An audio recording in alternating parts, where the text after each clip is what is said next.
रसूल अल्लाह ने कई मर्तबा फरमाया कि ए अली, तेरी निस्बत मुझसे वही है जो हारून की मूसा से थी।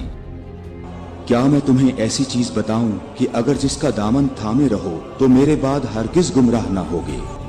एक कुरान और दूसरी अहले बैत। और जिसका मैं मौला हूं उसके अली मौला हैं। जो शख्स अली को दोस्त रखे तू भी उसे दोस्त रख, और जो अली को दुश्मन रखे तू भी उसको दुश्मन रख। ऐ लोगो, हमेशा हक अली के साथ है और अली हक के साथ। गदीर मक्का और मदीना के दरमियान एक मुकाम का नाम है। ये वो जगह है जहाँ मुख्तलिफ इलाकों से आने वाले हाजी जुदा हो जाते हैं। यहाँ शुमाल का रास्ता मदीना की तरफ और जनूबी सिमत का रास्ता यमन की तरफ और मशरिकी रास्ता इराक की तरफ और मगरबी सिमत का रास्ता मिस्र की तरफ जाता है।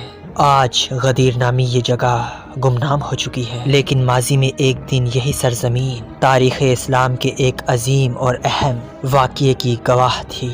और ये वाक़या 18वीं ज़िलहिज्जा 10वीं हिजरी का था, जब आखिरी नबी हज़रत मोहम्मद मुस्तफ़ा सल्लल्लाहु अलैहि वसल्लम ने यहाँ पर एक तवील खुतबा इरशाद फरमाया था और अपने दामाद और चचाजाद भाई हज़रत अली इब्न अबी तालिब अलैहिस्सलाम को विलायत के दर्जे पर फायज़ किया था। गदीर खुम का पस मंज़र कुछ यूँ है कि नबी करीम हज़रत मोहम्मद मुस्तफ़ा सल्लल्लाहु अलैहि वसल्लम हिजरत के 10वें साल 24 ज़िलक़दा को हज़ारों का काफ़िला लेकर हज के लिए मदीना से मक्का की तरफ रवाना हुए।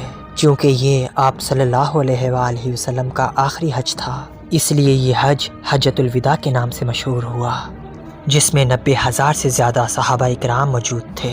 हज मुकम्मल करने के बाद अल्लाह के रसूल ने काबा को अलविदा कहा और हरम से रुखसत हुए। वापसी में 18वीं ज़िलहिज्जा के दिन ये अजीम काफ़िला जुफ़ा पहुँचा। जुफ़ा मक्का से 13 मील के फासले पर मौजूद है। इसके करीब 2 मील के मुसाफत पर एक तालाब है जिसे गदीर कहा जाता है।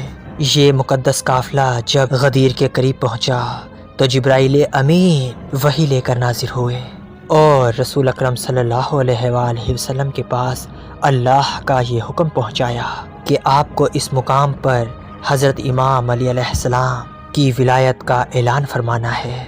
लिहाजा हज़ूर अकरम सल्लल्लाहु अलैहि वसल्लम ने कारवान को रोकने का हुक्म दिया और जो आगे निकल चुके हैं उनको वापस पलटने का हुक्म दिया और पीछे रह जाने वाले को जल्दी जल्दी आगे आने की यानी गदीर खुम तक पहुंचने की ताकीद की। यहाँ पर आप सल्लल्लाहु अलैहि वसल्लम ने नमाज ज़ोहर अदा की और एक मिंबर बनाने का हुक्म दिया। फिर आप उस मिंबर पर तशरीफ़ फरमा हुए और खुतबा शुरू किया। हम्द व सना सिर्फ अल्लाह रब्बुल इज़्ज़त की है। हम उस पर ईमान रखते हैं, उस पर तवक्कल करते हैं और उसी से मदद चाहते हैं। हम बुराई और अपने बुरे कामों से बचने की उसकी पनाह चाहते हैं। वो अल्लाह जिसके अलावा कोई भी इबादत के लायक नहीं। वो वक्त करीब है जब मैं दावत हक को लब्बैक कहूँ और तुम्हारे दरमियान से चला जाऊँ। तुम भी जवाबदा हो और मैं भी जवाबदा हूँ। इसके बाद फरमाया कि मेरे बारे में तुम्हारा क्या ख्याल है? क्या मैंने तुम्हारे मुतालिक अपनी जिम्मेदारी को पूरा कर दिया है? ये सुनकर पूरे मजमे में आप सल्लल्लाहु अलैहि वसल्लम की रिसालत की तस्दीक की और ये कहा कि हम गवाही देते हैं कि आपने बहुत कोशिशें की और अपनी जिम्मेदारी को पूरा किया। पैगंबर ने फरमाया, क्या तुम गवाही देते हो कि इस पूरी दुनिया का माबूद एक है और मोहम्मद उसका बंदा और रसूल है और जन्नत और जहन्नम आखिरत की जावेदानी में कोई शक नहीं है। सब ने कहा कि सही है, हम गवाही देते हैं। इसके बाद रसूल अल्लाह ने फरमाया कि लोगों, मैं तुम्हारे दरमियान 2 अहम चीज़ें छोड़े जा रहा हूँ। मैं देखूंगा कि मेरी तुम 2 यादगारों के साथ कैसा सलूक करते हो। इतनी देर में एक शख्स खड़ा हुआ और ज़ोरदार आवाज़ में ये सवाल किया कि उन 2 अहम चीज़ों से क्या मुराद है? पैगंबर ने फरमाया कि एक अल्लाह की किताब है जिसका एक सिरा अल्लाह की कुदरत में है और दूसरा तुम्हारी हाथों में और दूसरी मेरी अतरत और अहले बैत है। अल्लाह ने मुझे ये खबर दी है कि ये हरगिज़ एक दूसरे से जुदा ना होंगे।